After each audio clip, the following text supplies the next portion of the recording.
Welcome back to the 167th episode of the Daily Flip podcast. I'm your host, Alex, and today we're going to be flipping through some of the top stories, including how the continuing resolution may have changed the Republican Party forever. Ooh, scary. How Matt Gatez is probably going to get thrown out if his ethics committee hearing doesn't go his way, and how the CR, the continuing resolution, actually benefits Moscow over Main Street. And of course, we will end today with our Daily Delight, a story meant to leave you feeling positive and ready to take on the day. Now, that's enough rambling from me. Let's jump into our daily debate. So how do we get our house in order? No, I'm not talking about your physical house, obviously. I'm talking about the people's house up there in Washington, D.C. You know, the house is a total bleep show currently. And, how do we get back to serious business? How do we get past all of these, inner battles between the Republican side or these little quibbles or people, pulling fire alarms? Like, I'm not saying that when Jamal Bowman, pulled the fire alarm, he was doing it on purpose, but why does it have to be a total news cycle story? Come on, we need to get past all these stupid squabbles. And the only reason we do this is because there's no more relevant, important news. There's nothing actually happening. So we have to resort to these little gossip and drama stories in order to get by. So let's jump to our first article, which happens to be one of those, drama stories. It comes from National Review. Why the last continuing resolution changed more than you think.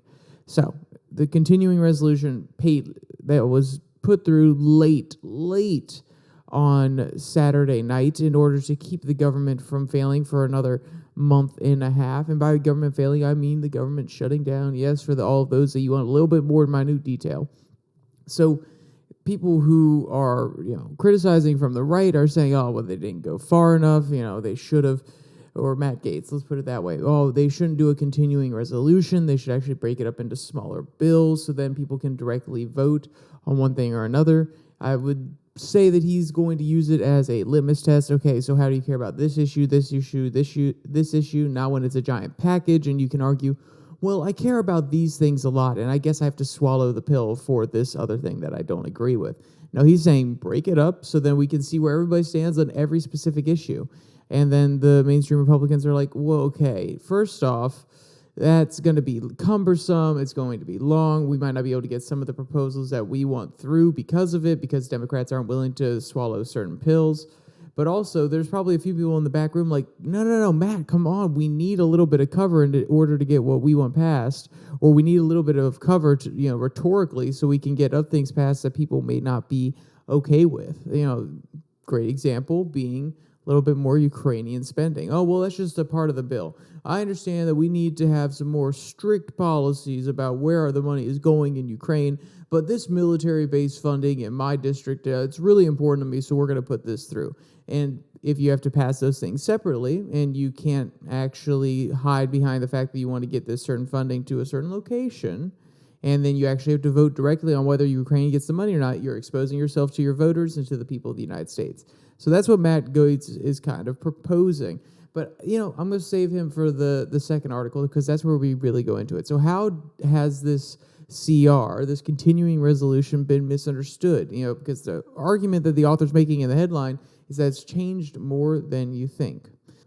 Quote, the continuing resolution signed into law Saturday to keep the government funded for another month and a half is significantly less for its substance than for what its enactment says about some key power dynamics in Congress. The bill itself is largely a wash. It doesn't change much about how our government does or how much it spends, and neither party won much or lost much through its passage. Congress just bought itself a little more time, but the way it happened was extremely consequential, and it tells us at least three important things.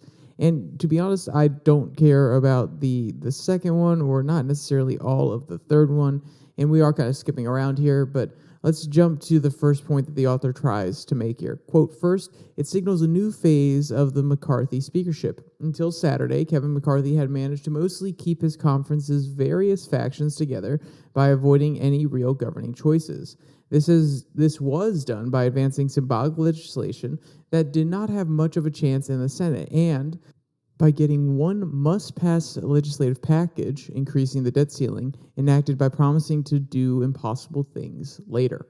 It was also going to be very difficult to sustain that approach in the appropriations process because the objections of a small but significant group of House Freedom Caucus members in a position that revealed that they had no intention of ever voting for spending bills that could also pass the Senate.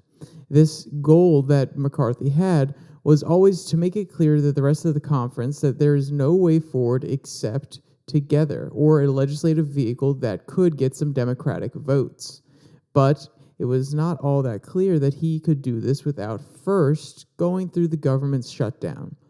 On Saturday, McCarthy evidently decided to just skip the shutdown, since it would be less useless and pointless at best, and put a bill on the floor that would easily get the support of a majority of the House, but a bipartisan majority and not a purely Republican one, end quote. So this is where the change is happening. As they mentioned, they have been mainly on party lines when getting things passed. They've really tried to get the Freedom Caucus in order, or at least try to appease them in certain situations, but then that makes it really hard when it goes to the Senate, so it's not going to get passed. So now McCarthy said, okay, screw it. Freedom Caucus, I've tried to play nice. I have tried to work with you, but you are just hamstringing me too much now. We need this to get through, so I'm going to go to my partners in the Democratic Party. And when I say partners, I'm not saying direct partners. I'm not accusing McCarthy of having goody-goody two-shoe friends over there. But the people who were elected to, make sure the government keeps functioning, he's going to go to them and he's going to say, hey, let's make a practical deal. And at the end of the day, if we make the Freedom Caucus a little bit angry, they're just going to have to get over it. And now the bill can also get through the Senate. And this is, there's something extremely frustrating from a political strategy point of view from what the Freedom Caucus is doing. Because, yes, they are getting more attention for themselves. Yes, they are pressuring for less spending.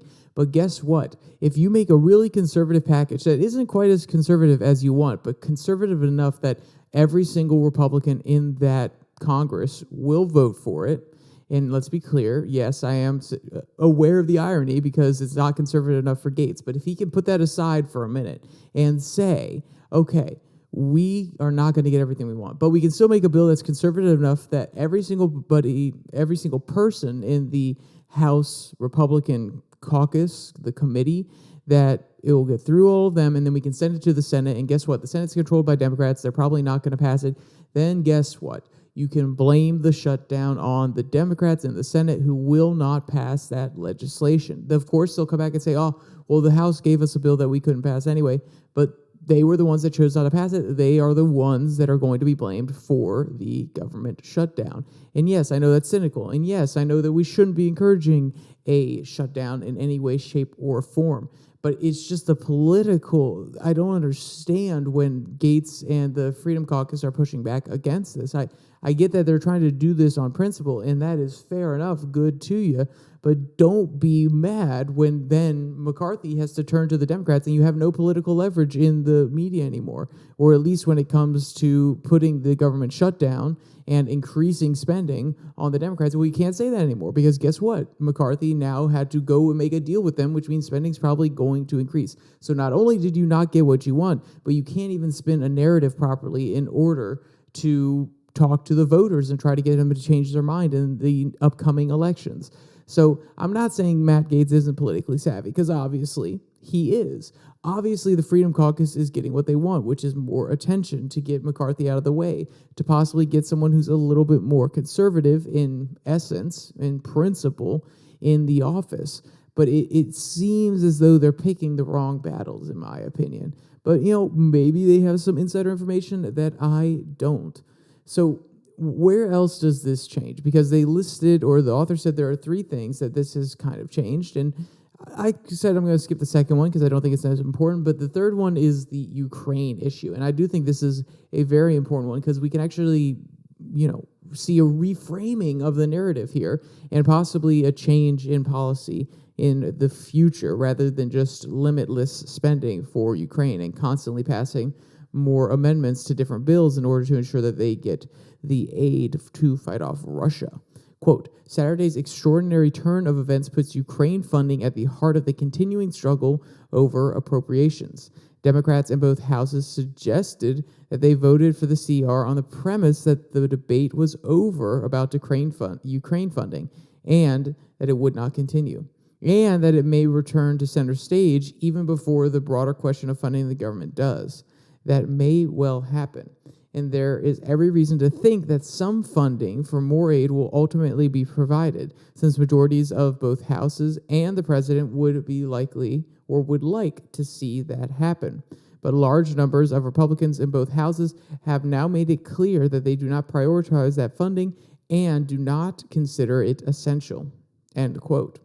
So this is the other thing that people are getting hung up on. And when we have a redefinition, when we have a chance to spin here as a country, to actually start evaluating where the money goes that we give to Ukraine in order to put a little bit more strings on it, maybe even to lower the amount of money that we send to Ukraine, this is an opportunity that people are taking in the House, including Kevin McCarthy. And that's why I think it's really important. Because if it was just the Freedom Caucus pushing for this, or just a few members on the Republican side pushing for this to not address the Ukraine issue, to let the funding go down, or to say at the end of the day, hey, we got to be more responsible with it. If it was just them, that's different. But McCarthy intentionally did not put this in the bill. And I think it may be political in that he understands that Democrats are much more in favor of it. Their constituency are much more in favor of supplying aid to Ukraine. So he understands that it could be a bargaining chip. But if you want to look beyond that, and maybe it is a principled stance, maybe the Republican Party overall is willing to really start hammering down on this issue and actually, draw a line in the sand and say, no, we have to bring the Ukraine spending down. It can't continue at its current levels. I think that's really interesting that this was excluded from the continuing resolution, and I'll be very curious as to where this goes. The cynical part of me says that McCarthy's going to use it as a bargaining chip because it is a very powerful one. But the more idealistic, hopeful version of me is saying, okay, maybe this is a time where we actually start addressing some of these. We actually start asking the hard questions about how much we actually need to send to Ukraine. And let's be clear, I'm not saying we haven't asked the hard questions before, but when you have the House Majority Leader specifically leaving it out of a deal that is meant to reaffirm how the government is spending its money for the next month and a half, when you don't address it specifically, you're leaving it off the table for a very specific reason. It's either principled, it's either a bargaining chip, there are probably a few other options, but like I said, it'll be interesting to see where this one goes. So I've already talked about Matt Gatez a lot, and the irony is I just read an article today which is how Matt Gatez wants to get attention from all this, and well, guess what? He's getting attention from all this, and I'm talking about him too. Not that my talking about him will have any change whatsoever, but it is interesting the way he goes about politics in order to gain a certain following, in order to be loud and brash, in order to appeal to a certain segment of the population. And then people complain that he's doing it, and then they feed into the narrative by covering exactly what he is doing. But that's because he's being a thorn in the side. But there is a thorn in his side that may come back to bite his butt really here soon. And this article comes from the Daily Wire. Some House Republicans seek to expel Matt Gatez, depending on the ruling from the Ethics Committee. So, what's the Matt Gatez problem? Not what is Matt Gatez's problem, but what is the Matt Gatez problem? Quote, some House Republican members are reportedly preparing to file a motion to expel Rep. Matt Gatez, Republican of Florida, from Congress pending a forthcoming report from the House Ethics Committee about his alleged behavior. The news comes as Gatez prepares to file a motion to oust Speaker Kevin McCarthy, Republican of California, this week in what many top Republicans say is a personal vendetta against McCarthy because of the Ethics Committee investigation, which was launched during the last Congress when Rep. Nancy Pelosi was Speaker. CNN reported over the summer that investigators are currently, quote, focused on allegations that may have included sexual misconduct, illicit drug use, or other misconduct, end quote. So basically, Gatez is under the gun here. He would probably argue that it was brought forward by his political opponent, which is Nancy Pelosi, in order to get him to shut up, in order to, hamstring him a little bit. And he would probably argue, well, McCarthy should have gotten rid of it. It's totally baseless. So he should have completely gotten rid of that ethics committee inquiry in order to clear Gates's name. And then McCarthy probably was doing a little political calculation, which is, this is a really powerful bargaining chip, so maybe I shouldn't. And also, even if I did want to get rid of it, it may be useful because Gates, from the very beginning, opposed McCarthy, and maybe there would be a good reason to get him out if this ethics committee came out his way. But once again, that is me being cynical rather than being, idealistic. Maybe Mr. McCarthy really does see that this ethics committee investigation is actually going somewhere, that there's actually something that Matt Gatez did wrong, and that he can't stand for that in his party. Maybe that's possible. I don't want to give McCarthy Machiavellian style intentions. But we can see why Matt Gatez is a little bit angry, why he's frustrated. And if I had a person who I was backing, or even I could argue, maybe they are friends behind the scenes. I doubted it at this point, but maybe at one point they were friends. And if I had a friend who said, hey man, when I get that new job as manager, that BS claim that you stole something, and I watched the footage, I knew you didn't, I'm going to get them to drop it. And then your friend gets promoted to manager, but then that investigation keeps going. Then of course you're going to be frustrated. Of course you're going to hold a little bit of a personal vendetta, especially when you see it as a way that could get you ousted. And since you didn't necessarily want your friend to become the manager, since you were kind of vying for the job yourself, you were kind of proposing somebody else, and he knew that, maybe him using it as a chip to kind of punish you for not necessarily backing him, then I could see how you'd be a little bit angry about that. This internal politics, I'm moving past the analogy now, this internal politics game where, hey, favor for favor, well, Matt Gatez got him into power, so he figures, hey, I got you there. I had to pull some concessions from you, but I still voted for you, so could you get rid of this? And McCarthy's like, yeah, no, you pulled a lot of concessions from me, so that was actually our trade to get me into speaker, and now you're going to owe me big for this committee hearing dismissal, which, once again, this is just my machinations. This is me being cynical. Don't know if any of it's true, have no insider information. I don't know how I would anyway, but that's what I'm thinking in this case. So there are people who are coming to Representative Gatez's defense. Quote, one lawmaker who came out and defended Gatez was Rep. Ana Paulina Luna, who posted on X that this was, quote, unethical to threaten to expel a member for following and using House rules that the entire conference agreed to, end quote. Gatez took significant heat last week for handing leverage to Democrat lawmakers by sabotaging a short-term funding bill that would have kept the U.S. government open and included a, quote, spending reduction, money for border security, and a commission on the growing federal debt, end quote, the Wall Street Journal editorial board noted. Instead, Republicans did not get any of that because Gatez and several other Republicans rejected it. And then the Republicans were forced to cut a deal with the Democrats to keep the government open, end quote. Now, that actually does bring up a very interesting point here, which is there have been other members of the Freedom Caucus that have also pushed back against these spending bills, that have not backed McCarthy in some of these attempts to get the CR moving. And then all the hate, all of the ire that has been born on the right is going towards Matt Gatez. And there's two parts to this. One, because he's the loudest, he's actually calling for McCarthy to step down, and he's going to bring some articles to get him removed as speaker. But also, I think that the reason that Gatez is at the front of this for the people like Daily Wire, who are definitely sitting there a little bit more supportive of McCarthy, a little bit more on board with what he's doing, and willing to sacrifice the wants of a small part of the Republican Party for the majority of the Republican Party. They're really big-minded Republican focused, not necessarily small-minded.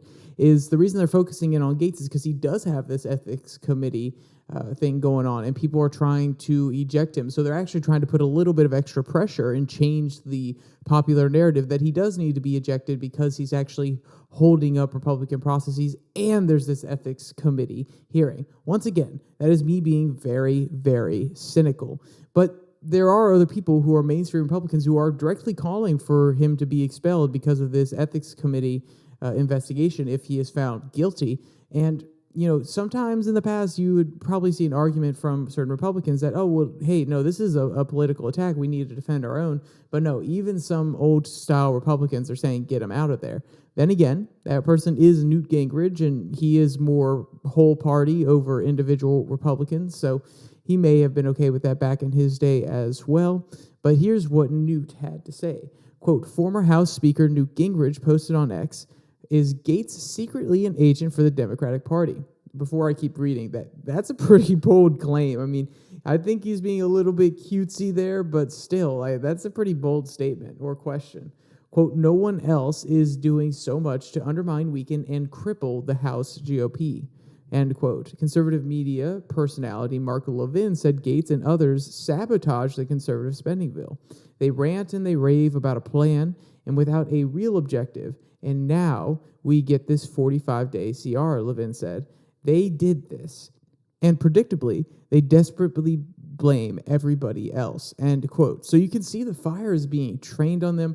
At this point, people would argue that the Republican Party needs to be united in order to get anything done. And then you have people who are totally against the agenda. They are pushing back. And then the Republicans had to go running to the Democrats in order to get something passed. And honestly, high marks to the Democrats because they could have put McCarthy in a very sticky situation if they really didn't mind a government shutdown, which would politically hurt them. But if they didn't mind the government shutdown, they could have very well forced McCarthy to have to deal with Gaetz, and they could have increased the political pressure on him. But no, the Democrats came to the table, they did their job, and they tried to get this continuing resolution passed. Even if you don't agree with everything that goes in it, you have to respect from either side that they were willing to sit down and have a bipartisan discussion about where the government goes from here. Now, it's only a 45-day CR, so we're going to be in this exact same situation in a month and a half.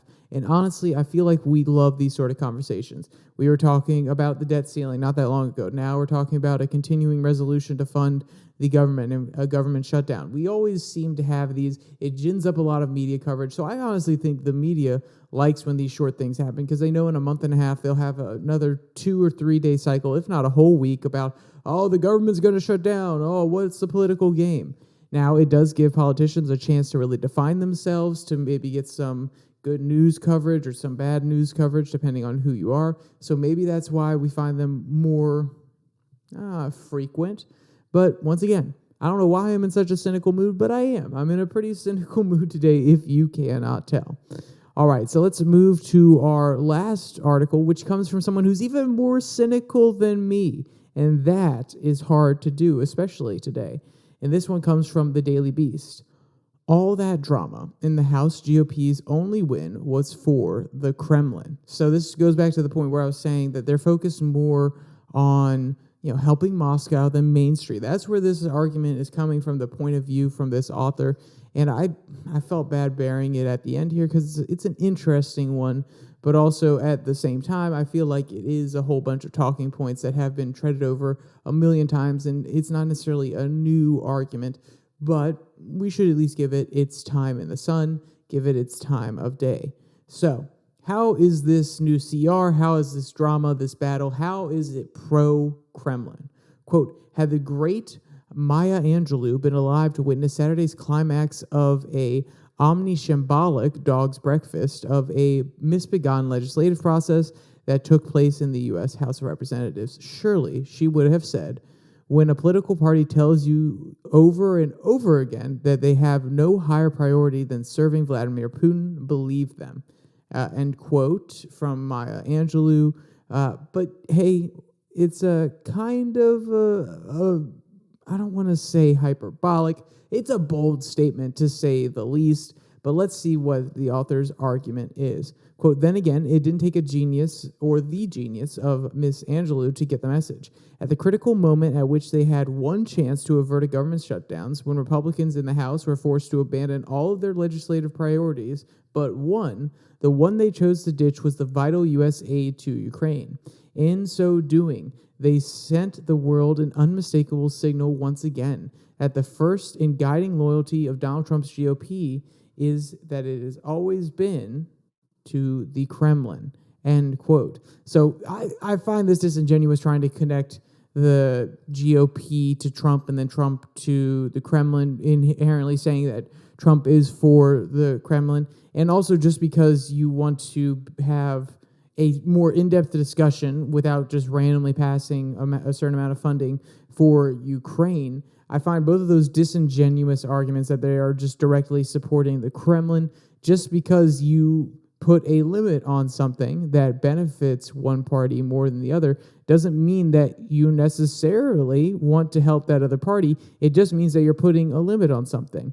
And to make the argument, because they're inherently making the argument here, if you take it to its logical conclusion, that if you don't fund Ukraine, you are supporting Russia, that is absolutely insane. So Switzerland bought lots of products from both Italy and from Germany during the war, but they also bought products from France and Britain. Guess what? Just because they bought products from Germany and Italy didn't mean that they were anti-Britain and France, and just because they bought products from France and Britain doesn't mean they were anti-Italy and Germany. They were just neutral. So that's a possibility. Don't give any funding to Ukraine and then don't take a side with it, or even start, easing sanctions on Russia. Then you could say they're actually for the Kremlin. But this logical, battle that they're trying to play where, no, if you don't support Ukraine, then you're supporting the Kremlin. It's inherently the case that you have to put all of the resources, you have to keep the funding going to Ukraine. Otherwise, you're doing something that benefits Putin. Therefore, you are actually supporting Putin.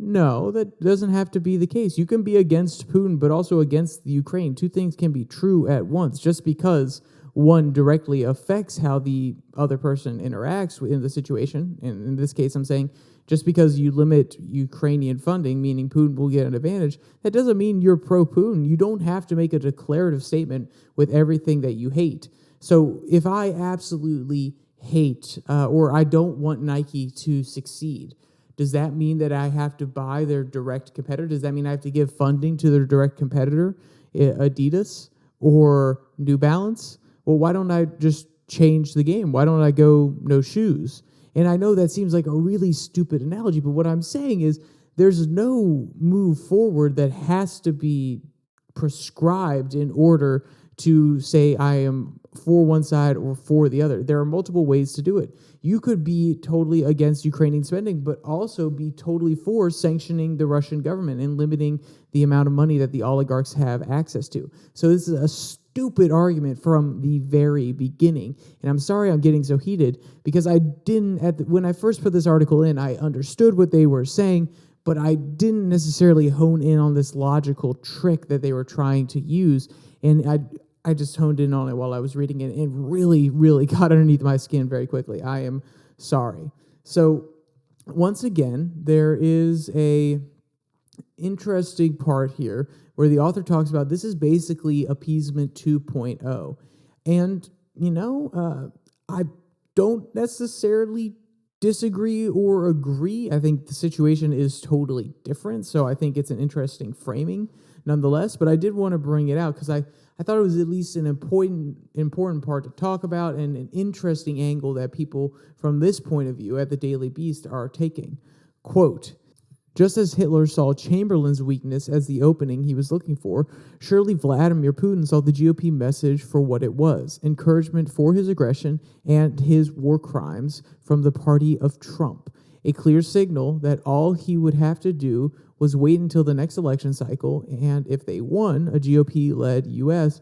would abandon Ukraine, our allies in Europe, and reward Putin's brutality by extending his reach ever more deeply into the heart of Europe. Democrats and a handful of more moderate Republicans promised in the wake of the deal that they would seek and expected to get a new supplemental bill that would ensure Ukraine aid continued to be funded, end quote. And, honestly, I think, let's be clear, I think appeasement was trash. I have for a long time said appeasement was trash.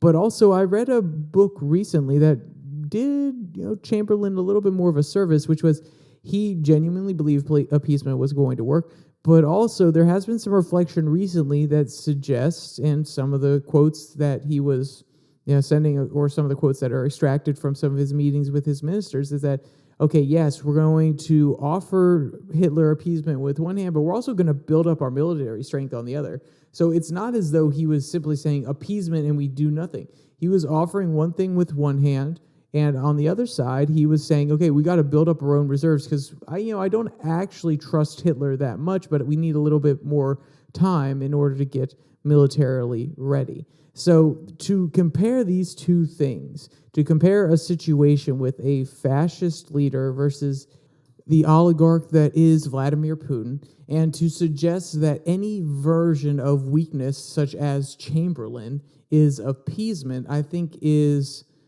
a little bit simplistic, because it comes to a point of view where you have to be the strong man the entire time.